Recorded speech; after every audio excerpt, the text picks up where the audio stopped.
우리에게 일어나는 일이 뭐냐?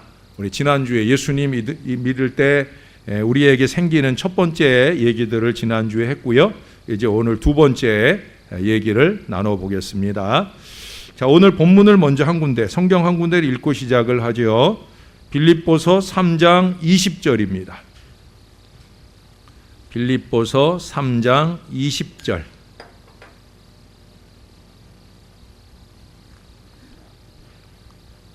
같이 한번 읽을까요? 시작.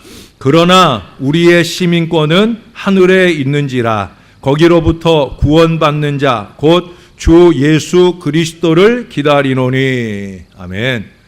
우리가 지난주에는 특별히 그 세 가지 주제가 같은 내용이라고 제가 양자됨, 하나님의 자녀됨, 또 상속자가 된다.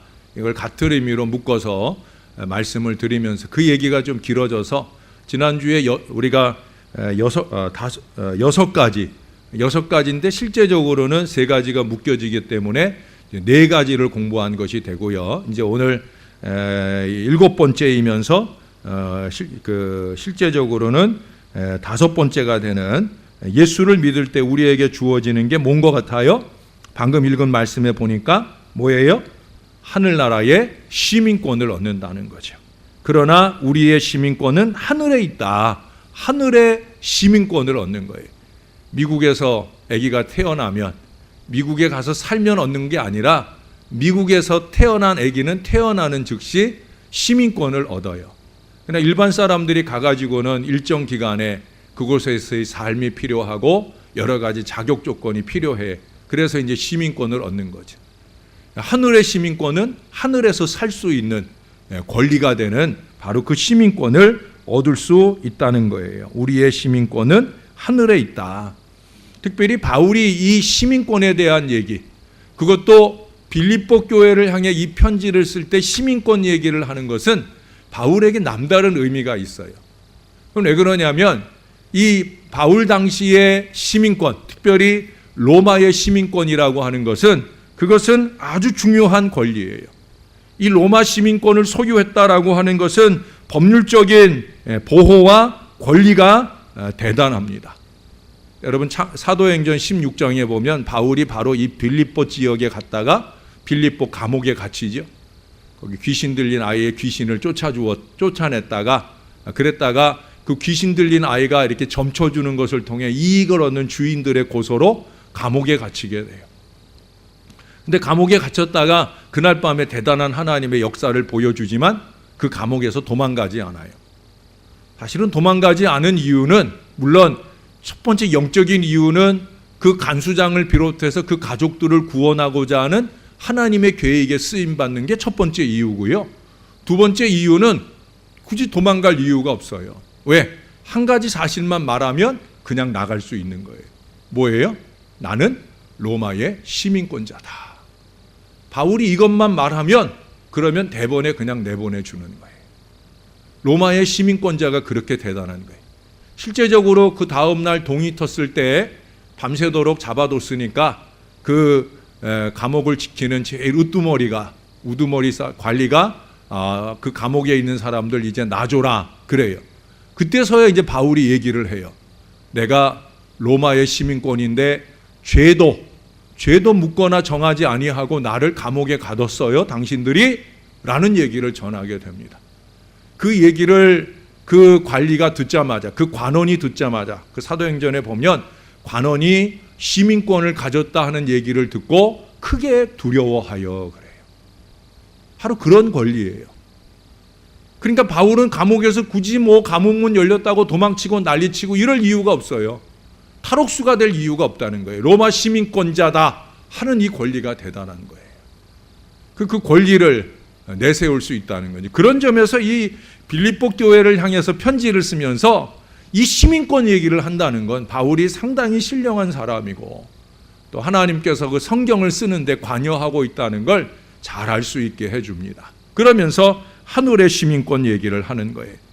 특별히 로마 시민권을 가진 사람들은 그들이 어느 곳에 살다가 죄를 지었든지 간에 로마 황제 가이사에게 직접 재판을 받을 권리가 있어요. 그래서 나중에 이제 바울이 예루살렘에서 잡혔을 때 그때도 이 시민권 얘기를 하죠. 그래서 당신들이 나를 죄를 정하고 안 정하고 죄인임을 이렇게 정할 수 있는 권리가 없다. 나 로마 시민권이야. 그 말 하니까 결국 바울을 로마로 데려가게 되죠. 그것은 바울이 그 마음에 품은 꿈 가운데 하나입니다. 바울은 로마에 가기를 원했잖아요. 로마서에 보면은 바울이 로마에 가기를 간절히 소원했던 걸 우리가 알 수 있어요. 그 소원하는 기도를 하나님이 어떻게 이루어 주시느냐? 바로 시민권을 통해서 이루어 주시는 거예요. 그래서 붙잡힌 그가 가이사 앞에 가가지고 그가 죄인인지 아닌지를 가이사에게 판단받을 수 있는, 황제에게 판단받을 수 있는 그 권리를 가지고 당당하게 로마로 가게 되어지는 그런 얘기들을 우리들에게 하고 있어요. 그만큼 로마 사람들은 로마 시민권, 오늘날 미국보다도 훨씬 더 자국민을 보호하는 그 특권의식을 무척 강화했다는 거예요.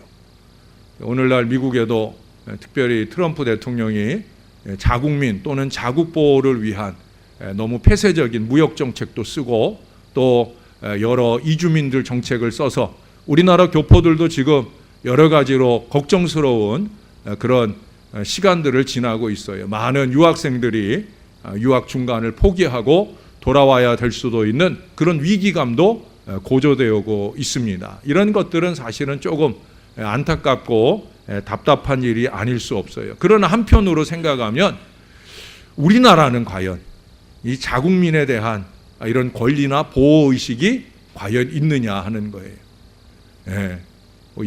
시민권 얘기 나온 김에 말하자고 하면 우리나라는 그 부분에 조금 약해요. 여러분 외국 같은 데를 이렇게 가보면 심지어 동남아 지역만 가봐도요, 이 자국민에 대한 권리를 대단하게, 물론 이제 관광지를 중심으로 해서 관광국가들이기 때문에 관광객에 대해서 통일을 취하는 부분도 있습니다. 그러나 보통 관광지의 입장료 같은 경우를 보면은요, 거의 자국민은 관광객보다 한 10분의 1 정도밖에 안 내요. 중국 같은 데 가도 그렇고 대부분 나라들을 가면 거의 자국민에 대한 권리가 대단합니다. 우리는 그 지역민에 대한 권리만 주죠. 지역민. 예를 들어서 뭐 강화도 그러면 강화도 시민에게는 권리를 주는데 뭐 그 권리도 뭐 코딱지만큼 주죠. 그래서 자기 지방 사람들에 대한 권리는 주지만 자국민에 대한 권리를 좀 더 우리가 누릴 만큼 누리지 못하고 있지 않는가 하는 생각을 합니다. 이제 그 근저에 깔린 이유 가운데 하나로 드는 것이 사대주의죠.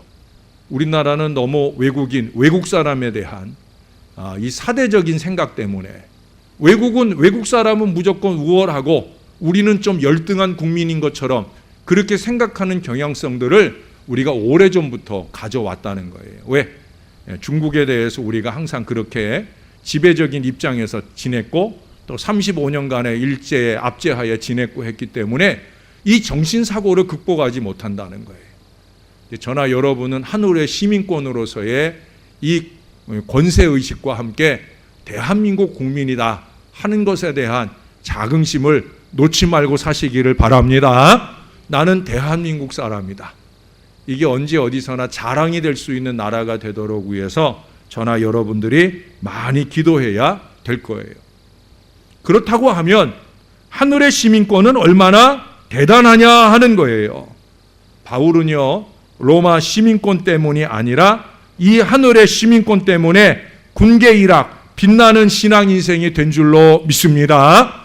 바울이 바울된 것은 그가 로마 시민권자이기 때문이 아니에요.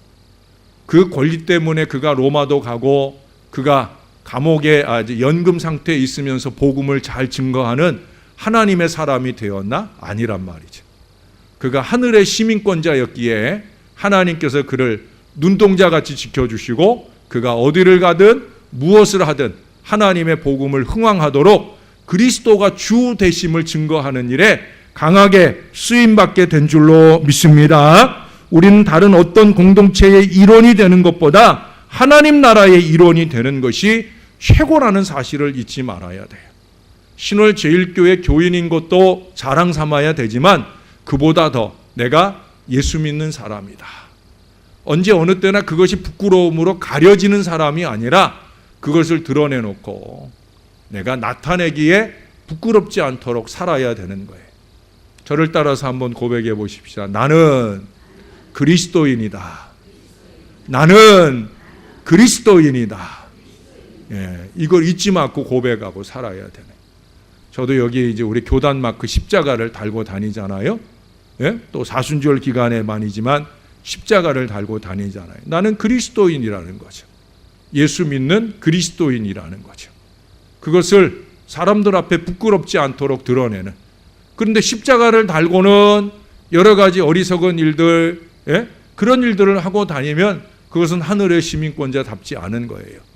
그러니까 하나님은 권리로 누리도록 우리에게 시민권을 주셨는데 그것이 하나님 앞에 부끄러움이 되는 일이 없도록 우리가 그렇게 말하고 행동하며 사는 저와 여러분이 되어야 할 줄로 믿습니다. 자, 그 다음입니다. 우리 고린도후서 말씀으로 가겠습니다. 우리가 잘 아는 말씀입니다. 고린도후서 5장 17절입니다. 제가 오늘은 적는 걸 잊어버렸네요. 예.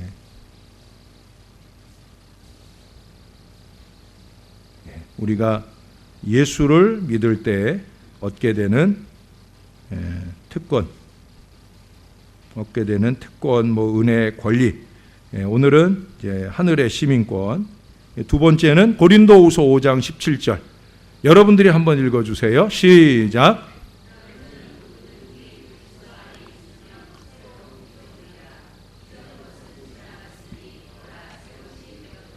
아멘. 새로운 피조물이라. 새로운 피조물의 은혜를 우리에게 주시는 줄로 믿습니다. 여러분 이것을 쉽게 생각하지 마세요. 보라, 새 것이 되었도다. 다시 한번 강조를 해요.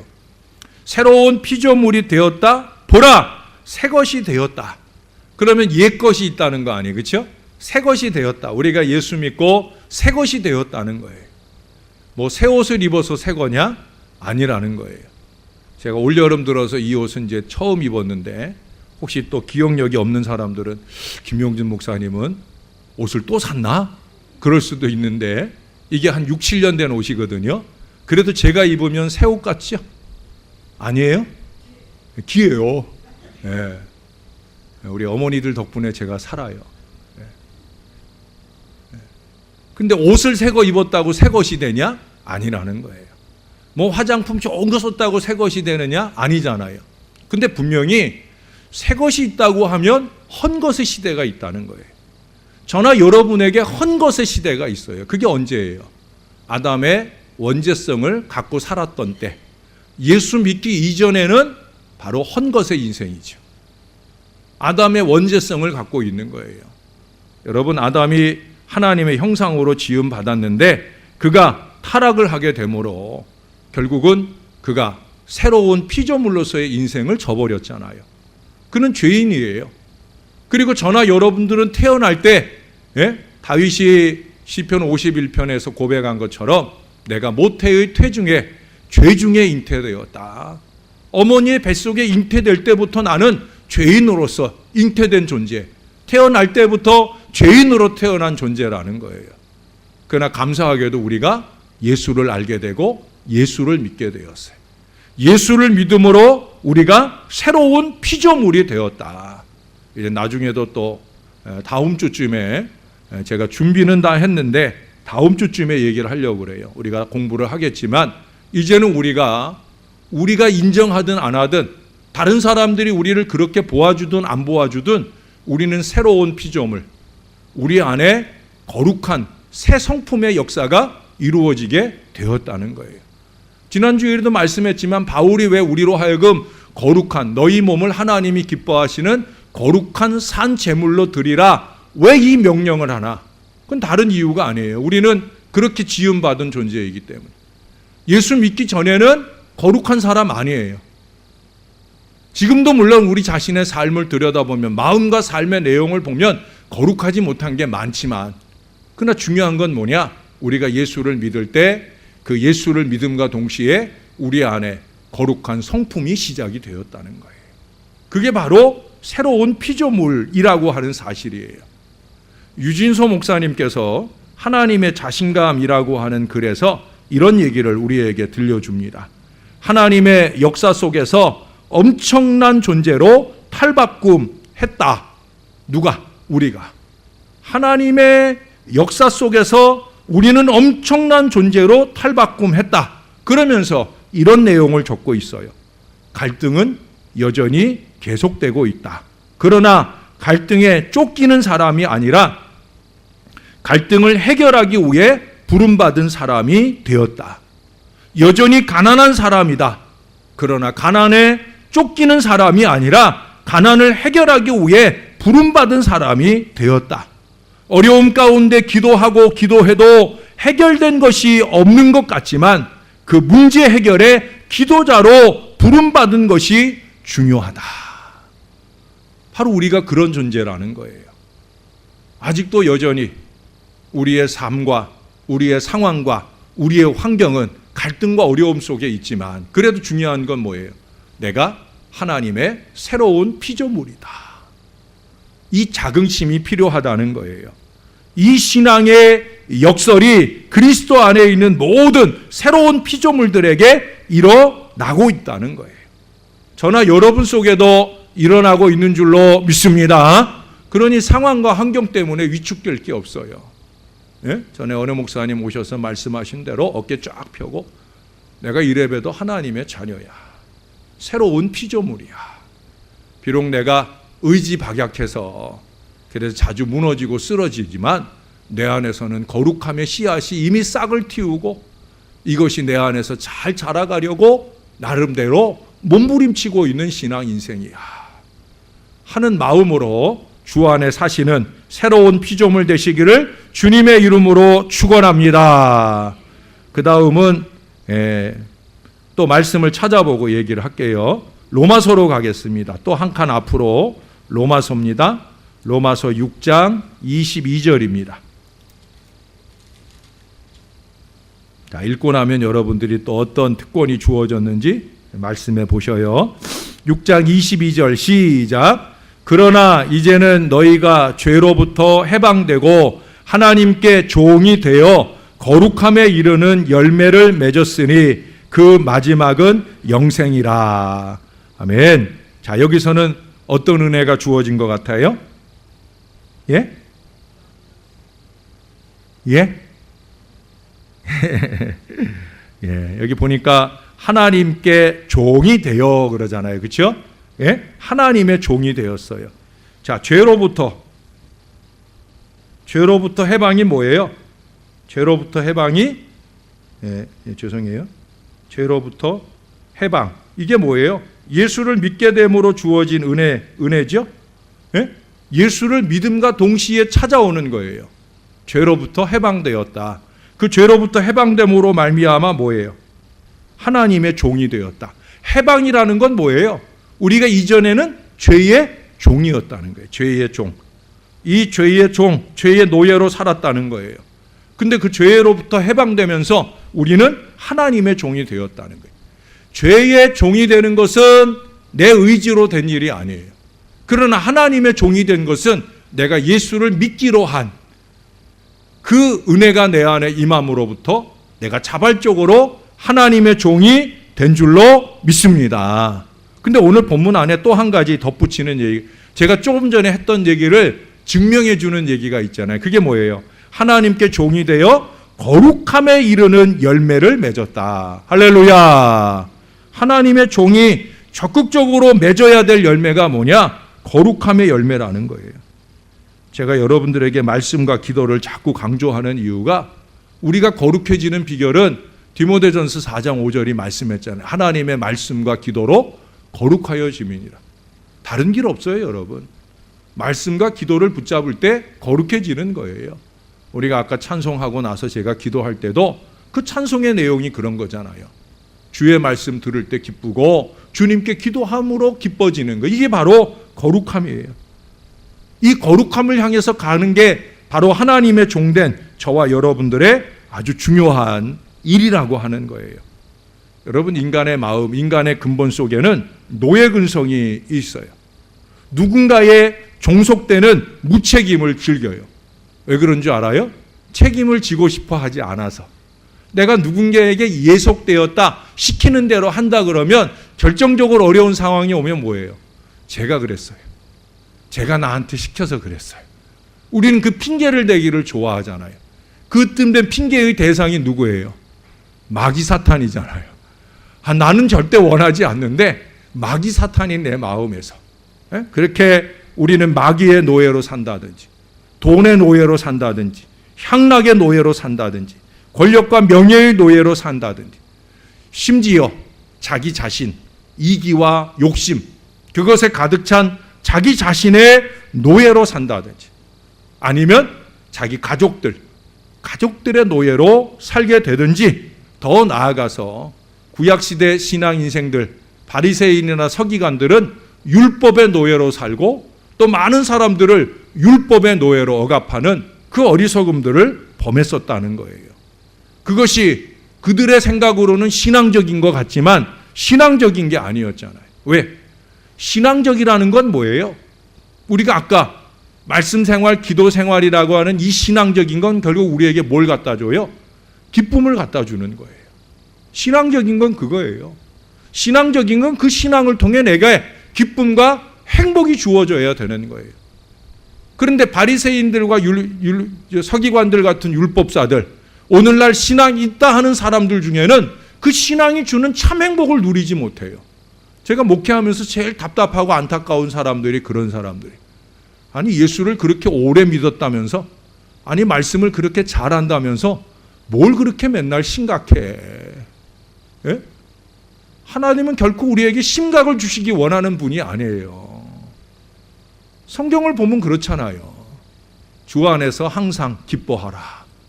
쉬지 않고 기도하는 사람, 범사에 감사하는 사람은 항상 기쁨이 넘치는 게 이게 하나님의 뜻이에요. 하나님은 우리가 늘 기뻐하기를 원해요. 근데 뭘 그렇게 심각하게 살아? 예? 뭘 그렇게 심각하게 사셔요? 뭔 고민이 그렇게 많아? 하나님께 기도를 쏟아놓지 않으니까 고민이 많은 거예요. 예? 중요한 건 뭐예요? 그들이 신앙 있다고 하는 그 신앙이 다 헛것이라는 거죠. 그냥 율법의 노예고 신앙, 교회 생활의 노예일 뿐이지 진정한 신앙 생활이 되고 있는 게 아니에요. 저와 여러분이 신앙하고 예배하고 말씀복 듣고 기도하면 저와 여러분 안에 기쁨과 행복이 넘쳐야 될 줄로 믿습니다. 말씀을 한 군데 더 찾아볼게요. 갈라디아서입니다. 좀 아까 빌립보서 앞에, 에베소서 앞에 갈라디아서 5장입니다.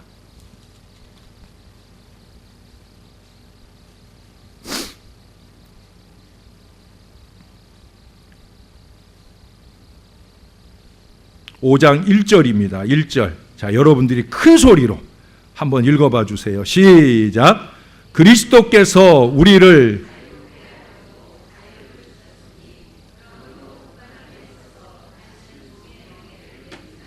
아멘. 자유를 주셨다는 거예요. 이 자유 주시려고 십자가 위에 그 속박, 거기에 달려 죽으신 거예요. 자유를 주셨어요. 그러니 다시는 종의 멍에를 매지 말아야 돼. 우울하게, 짜증나게 살 필요 없다는 거예요. 여러분, 마틴 루터는 그런 얘기를 했어요. 그리스도인은 가장 자유하다. 세상 누구에게도 예속되어 있지 않기 때문이다. 그리스도인은 가장 충성스럽다. 세상 누구에게나 예속되어 있기 때문이다. 아주 중요한 얘기예요. 아니, 자유하다면서 예속되어 있다는 말은 뭐냐라고 생각하실 수 있어요. 하나님의 은혜 안에서 누리는 자유를 말하는 거예요. 이 하나님의 은혜 안에서 누리는 자유가 없으면 우리는 누구에게나 예속될 수 있는 거예요. 그러나 우리는 오직 하나님의 은혜 안에 하나님의 종으로서 하나님께 충성할 수 있으면, 그러면 세상 무엇에서도 자유한 하나님의 기쁨이, 하나님의 백성이 되어지는 줄로 믿습니다. 그러므로 하나님의 종은 자유의 종이에요. 믿습니까? 저를 따라서 한번 고백해 보십시다. 나는 자유인이다. 나는 자유인이다. 여러분이 이 다음에 혹시 어느 산정에 올라가실 기회가 있으시면 아니면 아주 널따란 바닷가에 홀로 서 계실 순간이 있다고 하면 그때 한번 오늘의 이 소리를 힘차게 외쳐보셔요. 저는 기도굴에 혼자 있을 때나 또는 그렇게 산정 위에, 산은 제가 잘 안 전 산 올라가는 거 싫어한다 그랬죠. 산은 좋아하는데 등은 싫어해요. 산 올라가는 건 별로 안 좋아해서 산에 갈 일은 없지만 이렇게 바닷가에 홀로 서서 걷게 될 때, 그때 사람들 없으면 뭐 있을 때도 그렇지만 저는 이 소리를 외쳐요.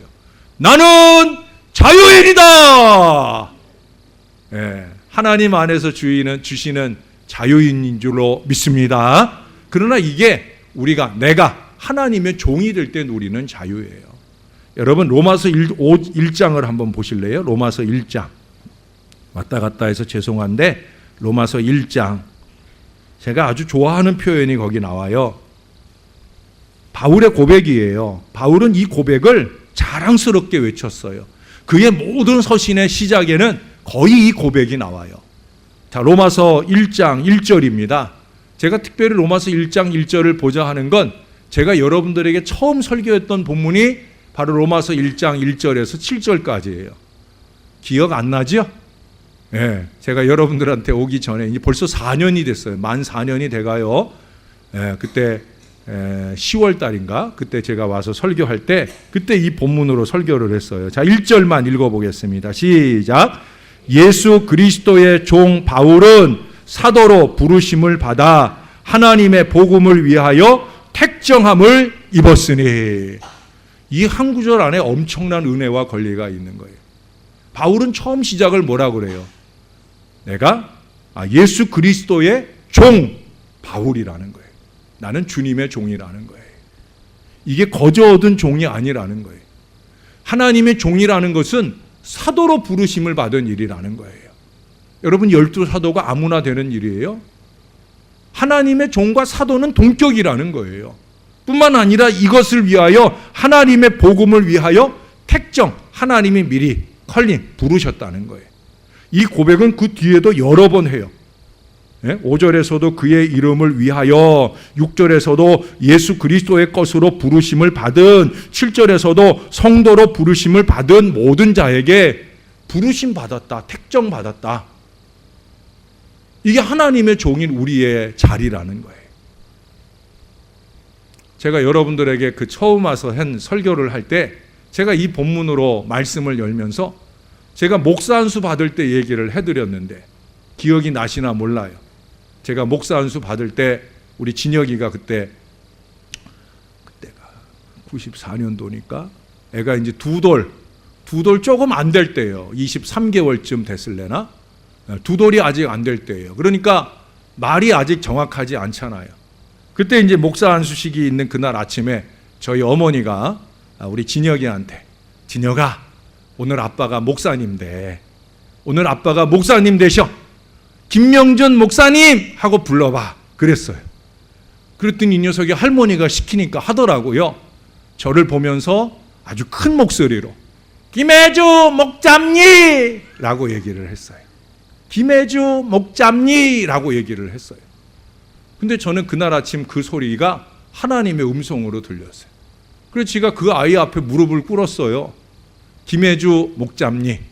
두 가지 얘기를 제가 여러분에게 들려드렸어요. 네, 저는 매주 목사라고. 네? 김매주, 매주 목사라고. 네? 매주는 뭐예요? 주인이 그 매주를 가지고 만드는 거에 따라서 된장도 되고 고추장의 재료도 되고 청국장의 재료도 되고 그건 주인 마음인 거예요. 그래서 제가 그날 안수 받을 때 마음이 그런 마음이 하나님 마음대로. 목잡니도 마찬가지예요. 이제 목 잡혔다.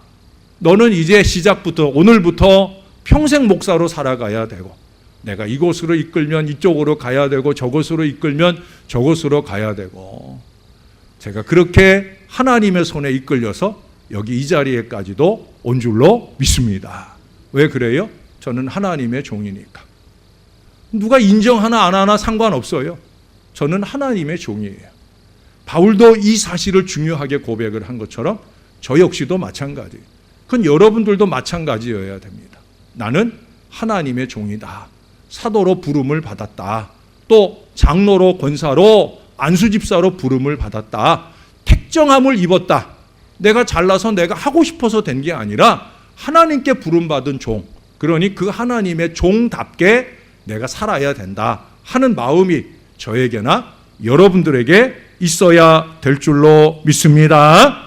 자, 이제 오늘 네 번째입니다. 네 번째 주제는 또 역시 말씀을 찾아봅시다. 이번엔 좀 뒤로 가겠습니다. 베드로전서 2장입니다. 베드로전서 2장, 히브리, 야고보, 그 다음에 베드로전서 2장 9절입니다. 베드로전서 2장 9절. 같이 한번 읽겠습니다. 시작.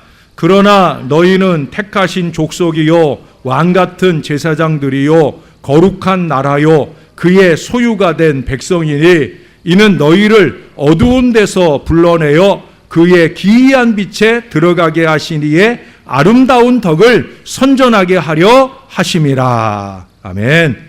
자, 여기 보니까 뭐 여러 가지 얘기를 하는데 그 가운데 제일 중요한 얘기, 그것은 뭐예요? 하나님이 우리를 왕 같은 제사장이라고.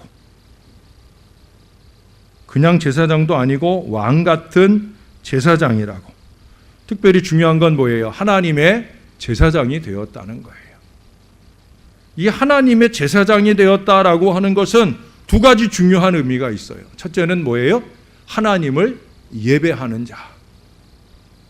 제가 광고에다가도 예배 헌신이 으뜸 헌신이다 라고 적는 이유가 그거예요. 그게 진리예요. 저나 여러분 제사장이에요. 제사장이 제일 먼저 할 일이 뭐예요? 제사죠, 제사. 예배예요, 예배. 우리가 지난 주일부터 이제 레위기에 5가지 5대 제사를 공부하는데 결국 그 모든 제사를 주관하고 이끌어가는 존재는 누구예요? 제사장이에요, 제사장. 이스라엘은 제사장 없으면 예배가 안 돼요. 네? 여러분, 사울이 왜 하나님께 외면당했어요? 그는 제사장이 아닌데 제사하려고 했다가 그것이 하나님께 불순종의 이유가 되고 그래서 그는 하나님께 눈에 나는 존재가 되잖아요. 구약시대는 그랬어요. 그러나 오늘 우리에게는 우리가 사울같이 되지 않을 은혜의 특권이 주어졌어요. 그게 뭐예요? 제사장이 되었다는 거예요. 거룩한 예배자가 되었다는 거예요. 이 예배한다라고 하는 것은 이것은 대단한 특권이 아닐 수 없어요. 제사장, 특별히 그 제사장 중에서도 왕 같은 제사장. 여러분, 제사장들이 있지만 그 제사장들, 이스라엘이 제사 그룹이 있어요. 레위 지파 사람들이 있고 레위 지파 사람들 중에서도 성전 안에서 봉사하는 사람들이 있고요. 그 성전 안에 봉사하는 사람들 중에서 뽑아서 제사장이 되는 거고요. 그 제사장들 중에서 24 반차를 따라 24년에 한 번 대제사장으로 그 반차를 따라서 기회가 와요. 그러니까 평생 대제사장 한 번 못 해보고 끝나는 사람들이 거의 부지기수예요. 왜? 제사장 나이가 20세부터 50세거나 시대에 따라 30세부터 50세, 20년 사이에 되는 일인데 제사장 일이 그렇단 말이에요. 근데 우리 반차, 우리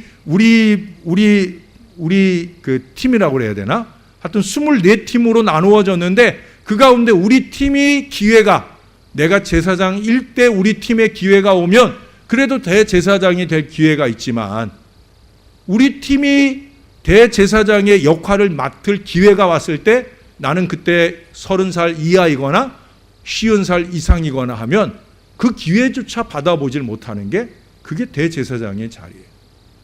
대제사장이 왜 중요해요? 대제사장이 왜 중요해요? 그것은 지성소 안으로 들어갈 수 있잖아요. 성소 안으로 들어가는 건 제사장들이고 그 성소를 지나 지성소 안으로 들어가서 하나님을 직접 대면하여 만날 수 있는, 이스라엘 전체의 죄를 짊어지고 들어가서 주님과 대면에 만날 수 있는 이 가장 큰 특권을 누리는 대상이 누구예요? 대제사장이에요. 그런데 하나님은 그 은혜를 저와 여러분에게 주셨다는 거예요. 우리는 예수님의 이름으로 기도할 특권이 있잖아요. 예수님의 이름으로 예배할 특권이 있다는 거예요. 그래서 제가 늘 여러분들에게 강조하잖아요. 우리의 예배를 드리지 말고 나의 예배를 드려야 된다. 무리 속에서 졸며 자며 우리의 예배로 때우고 가지 말고 정신 바짝 차려서 나의 예배를 받으시도록 드리고 가야 된다. 그러지 않으면 예배 왔다 간 거 아니에요. 예배 드리고 가는 거 아니에요. 나의 예배가 돼야 되는 거예요. 저 역시도 마찬가지예요.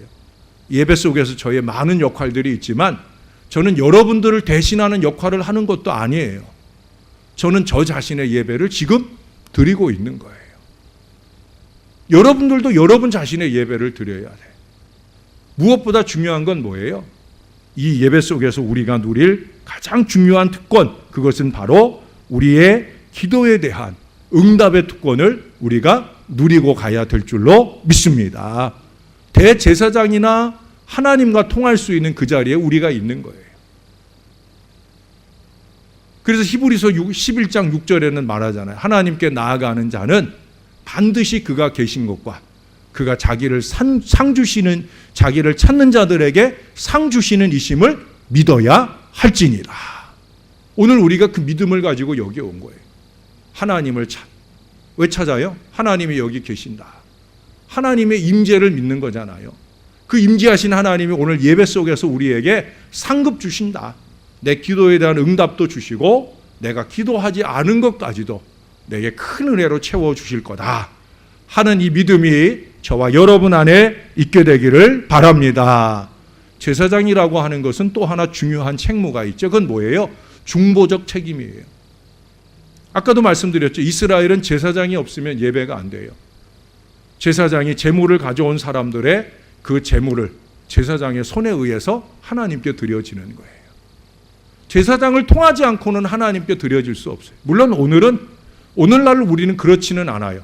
여러분들이 꼭 목사에게 기도를 의뢰해야 목사가 그 기도를 하나님께 드려야 응답받느냐? 아니에요. 그렇지만 우리는 제사장이 가졌던 그 중보적 책임을 져야 되는 거예요. 왜? 예수님께서 그러셨으니까. 원래 이 중보라는 말은 예수님에게만 한정돼 쓰여야 되는 신학적 용어라고 그랬어요.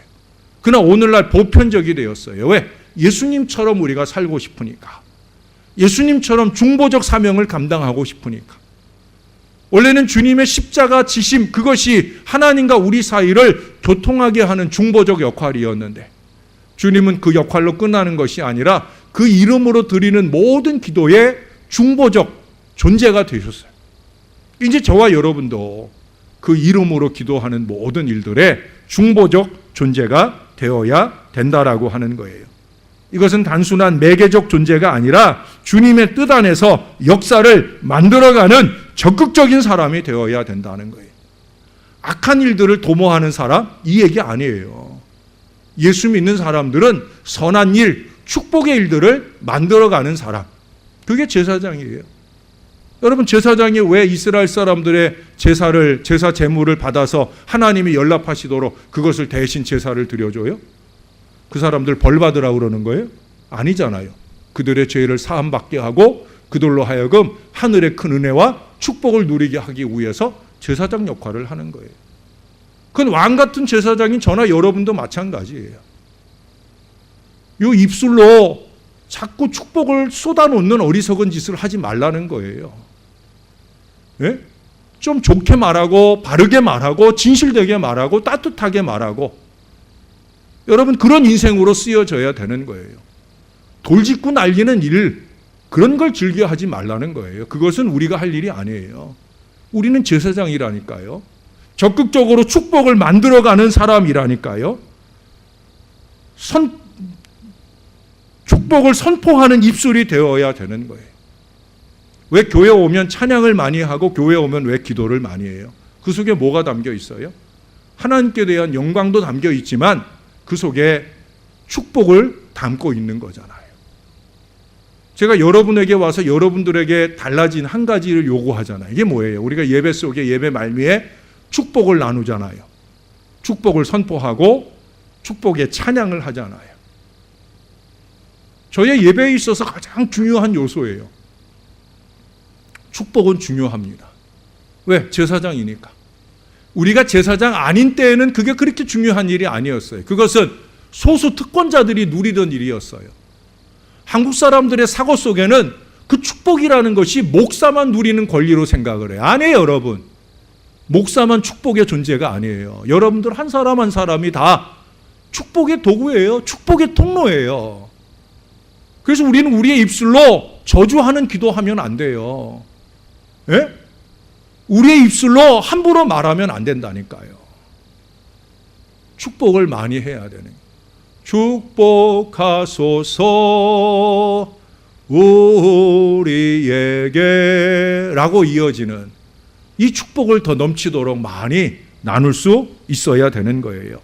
제가 축복을 좋아하고 축복을 강조하는 이유가 여기에 있습니다. 저는 제사장으로서, 목사로서 아니에요. 저는 제사장으로서 우리의 특권이요 의무라고 생각하기 때문에. 예? 제가 언젠가 송구영신 예배 때 그런 말씀을 드렸던 게 기억이 나시나 몰라요. 우리가 송구영신 때, 그때 안 믿는 사람들은 복절이 팔러 다니잖아요. 옛날에 우리 형님도 그 복절이 팔러 다닌 거 내가 기억이 나요. 예? 복절이 기억나셔요? 그 복절이 팔러 다니잖아요. 복 받으라고 복절이 팔러 다니잖아요. 우리는 복절이 팔러 다니는 인생이 아니라 복소리 하러 다니는 인생이 되어야 된다. 복절이 아니고 복소리 하는 인생이 되어야 되는 거예요. 나에게도 복이 되고 다른 사람에게 복이 돼. 좀 그런 언어들로 풍성한 저와 여러분의 입술, 그 입술이 쓰일 수 있는 마음가짐이 되는 그런 신령한 하나님의 제사장들이 다 되시기를 예수님의 이름으로 간절히 축원합니다. 기도하겠습니다. 다 같이 한 목소리로 간절하게 하나님, 내가 예수 믿음으로 주어진 이 여러 가지 특권들을 제대로 누리며 사는 사람 되게 하옵소서. 이것이 권리일 뿐만 아니라 거룩한 의무가 되어 믿음 안에 잘 행하게 도와주옵소서. 우리 간절하게 기도하겠습니다. 하나님 감사합니다. 우리를 하나님의 자녀 삼아 주셔서 예수 믿을 때 주어지는 이 여러 가지 특권의 주인공이 되게 해주시니 감사합니다. 하늘의 시민권자답게, 새로운 피조물답게, 왕같은 제사장답게 하나님 아버지, 우리가 그렇게 주 안에 사라지게 도와 주옵소서. 내 생각과 내 뜻대로 생각하고 말하고 행동하는 어리석은 인생 되지 말게 하시고, 내가 거룩한 열매를 맺어야 할 하나님의 종인 것을 기억하면서 그렇게 열심으로 주의 뜻을 열어가는 하나님의 사람 되게 하여 주옵소서.